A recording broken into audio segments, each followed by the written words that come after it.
Okay, what we're going to talk about now. Let's see. Oh, so now we're going to talk about some sort of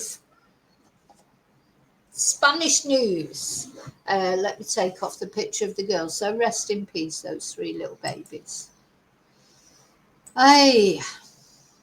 So we're going to talk about some Spanish and Irish crime. Somebody sent me a link to this article. There's all, as I say, it's all about drugs. These.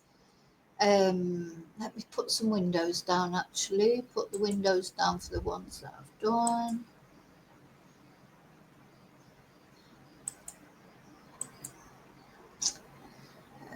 Where are we going now?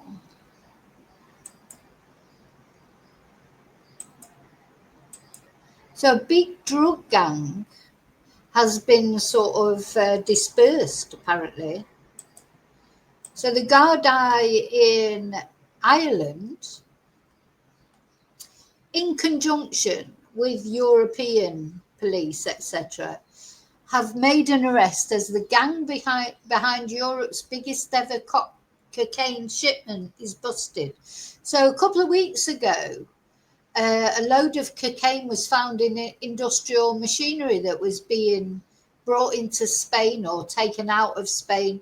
Spain seems to be like a middle ground for these things. So this gang apparently operated bases in Ireland and other countries from where they would export narcotics on ships, trucks and cars. And the Gardaí have helped take them down. So this is an Irish newspaper, so it'll concentrate on the Gardaí. But I expect it's been a collaboration between all the different police organisms in the different countries. So a key figure linked to the record-breaking seizure of 16 tons at the port of Hamburg in 2021 has been arrested on Spain's Costa Blanca. Why do they always come to Spain? Bugger off and go somewhere else. You know, all these criminals. And it's by Policia Nacional in cooperation with Lithuanian police and Gardaí. A boss in the Lithuanian run crew, he was arrested in the Orihuela area of Alicante province as authorities targeted traffickers who had been importing drugs from South America and Morocco for onward distribution across Europe. He had been living discreetly in Orihuela, where he negotiated and organised transportation, Policia Nacional said, although he was always accompanied by 2 bodyguards. God.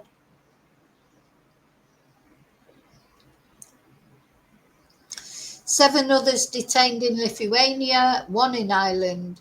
25 searches in various countries resulted in the seizure of over €2 million in cash, 7 firearms, 103 kilos of marijuana, GPS detectors, and encrypted mobile phones.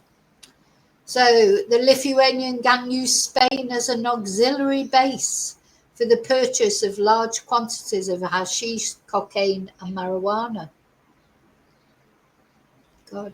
So this is some of the evidence that was found. Look at all that money. My God. It's a lot of money. A lot of money, isn't it? Goodness me. Mucho dinero.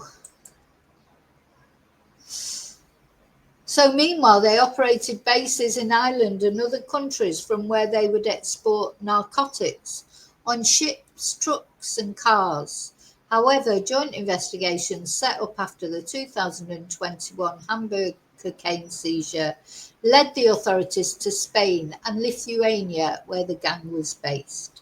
So anyway, that's what sort of started. So this is a big thing.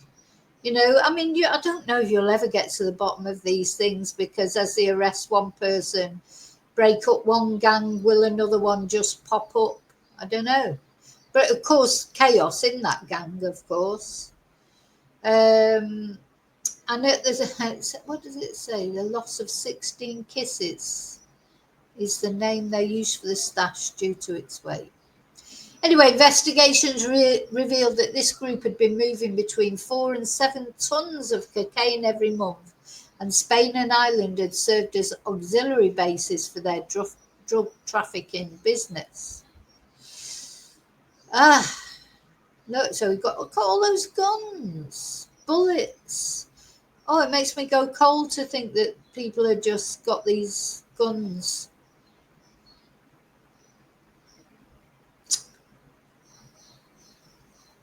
Anyway, that gang has been broken up, so that's good, isn't it? So I just wanted to show you.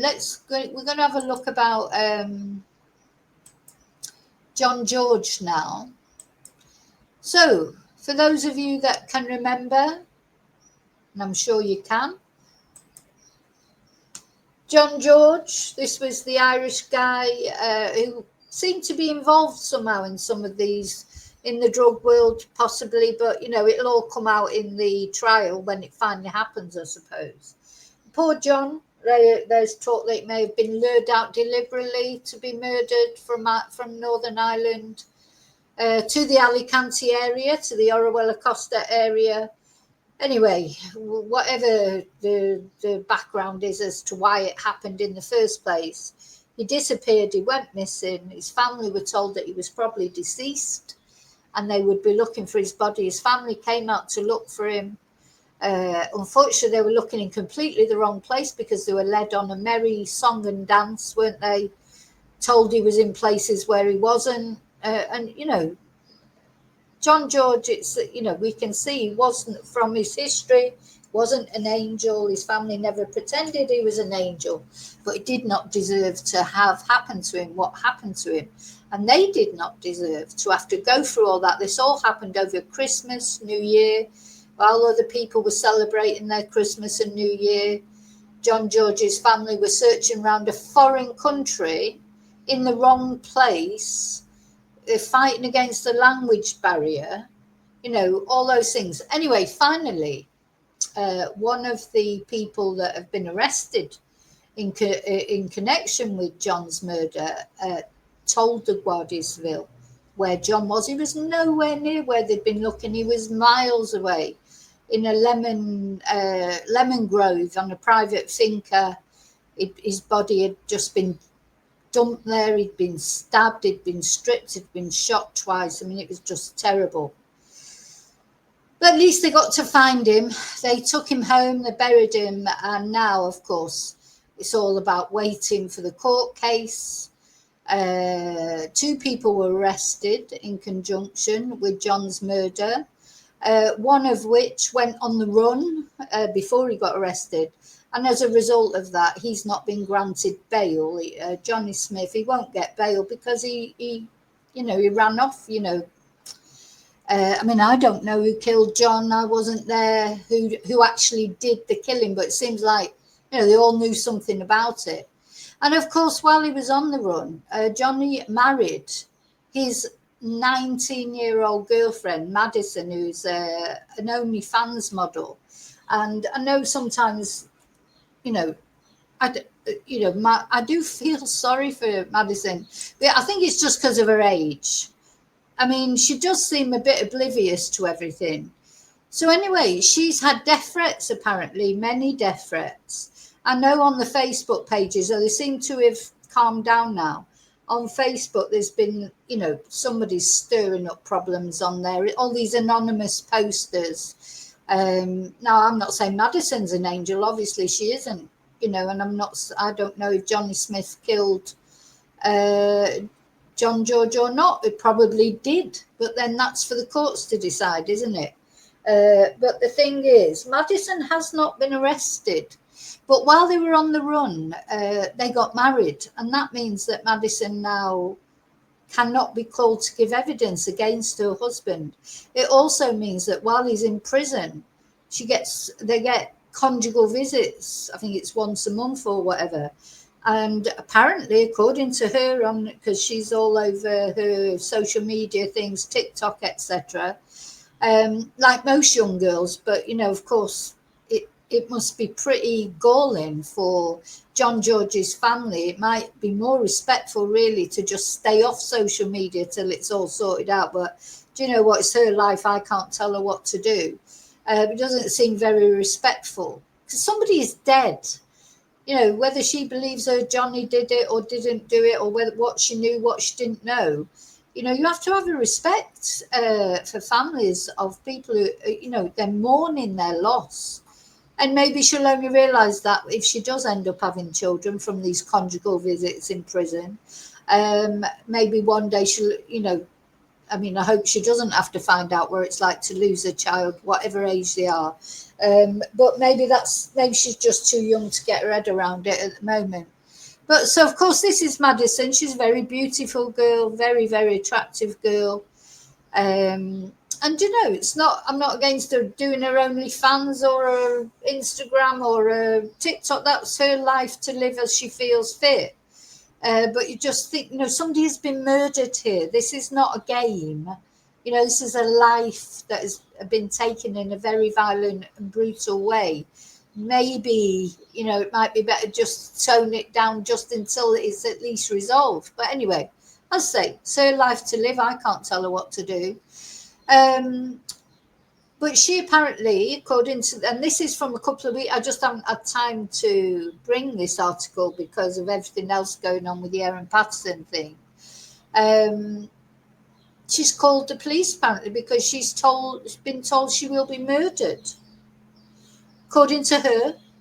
So Madison Smith, of course, she is now, because she's married to Johnny Smith, the wife of Newton Abbey man Johnny Smith, who's currently being held in Spain in connection with the December murder of John George, has been made aware of a sick plot where she would be murdered and her death would be made to look like suicide. I mean, I don't know, surely maybe the best way to deal with that is not, well, unless she's going public with it in case anything ever happens to her and then, she's put it out there. Do you think that's why she's going public with it all? I don't know. Or maybe she should have been quiet about it. I don't know. Well, she has to do what she wants to do, doesn't she?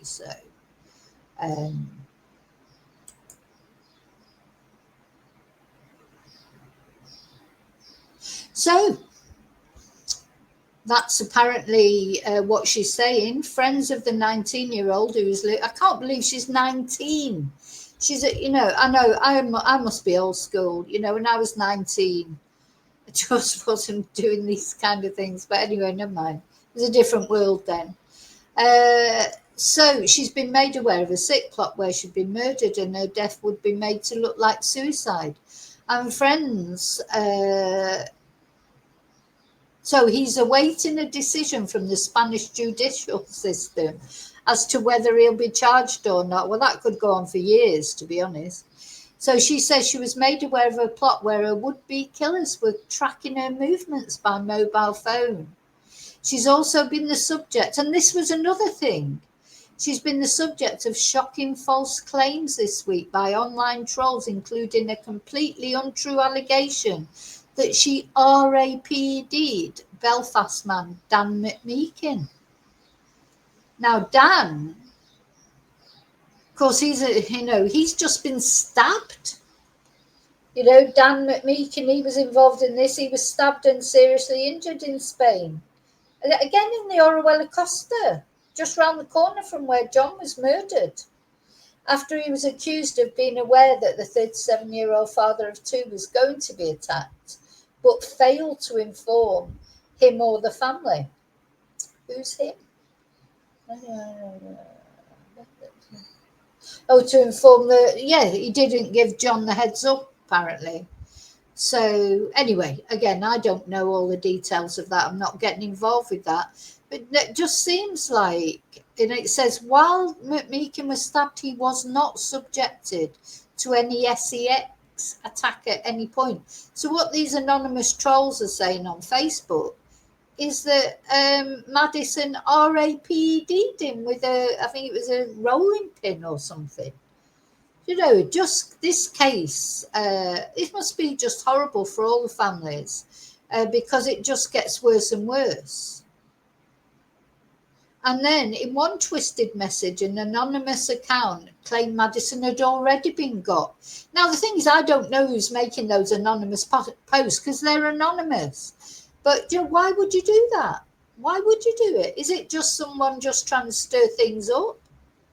Or is it someone, in the sort of, I don't think it, I think it's just someone trying to stir things up. So give it a few hours. That wee girl that tracks and clones phones got her, yeah. You heard it here first. Keep watching. It will be made to look like self-deletion and let her lies die with her. Karma is the biggest bitch and she deserves what she's in for. And this is Dan, of course. This is all just very sad. I think I think there's going to be more tragedy in this case, or it feels like it. So an account later posts a shocking and completely unfounded claim that Madison RAPD Dan McMeekin. And the account writes, after John was murdered, Dan McMeekin was beat and Little Miss Daddy issues, removed his trousers and boxers and RAP'd him with a kitchen roll holder. It's all on video. And as the saying goes, what doesn't come out in the wash comes out in the rinse. Anyway, the PSNI confirmed they were investigating the online abuse following a complaint. Inquiries are ongoing. Now, Madison is still in Spain, I think. She said she won't go back to Northern Ireland. I'm a bit speechless on the whole thing. So, I hope she's okay. I really do hope she's okay. The same with Dan. Don't want anybody not to be okay, because it's just don't want any more tragedy. There's already been a tragedy.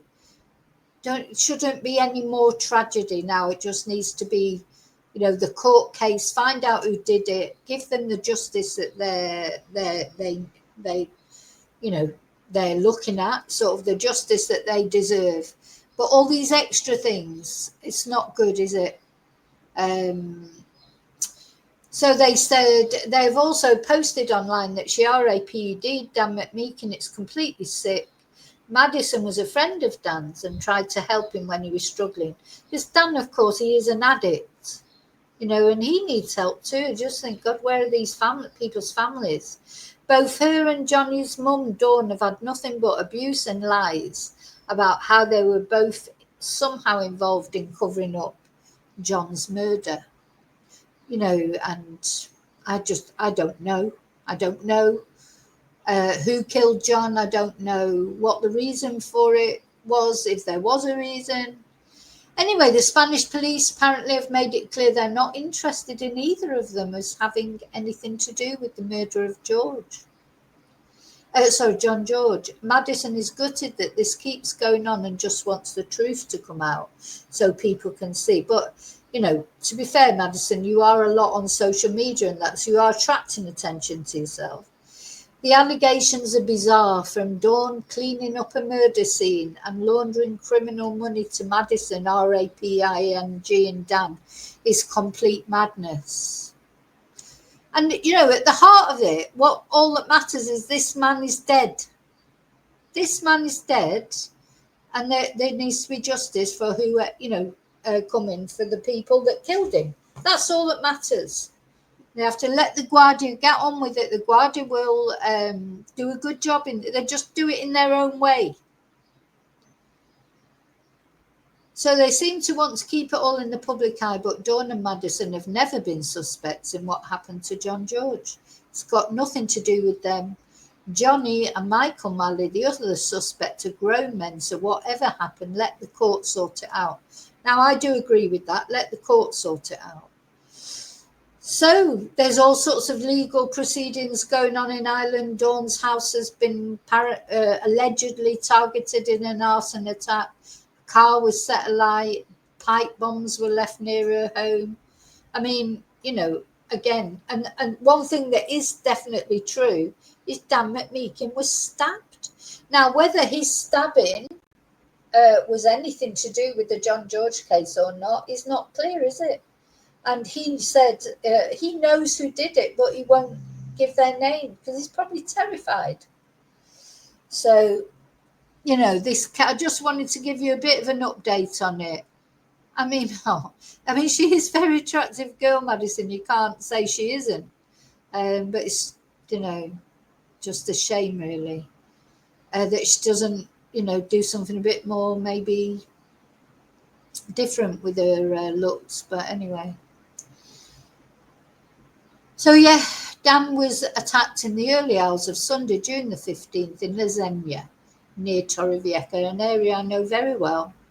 And he's not the only person that's been attacked there. Unfortunately, there's been a lot of murders, attacks, you name it, it's happened there.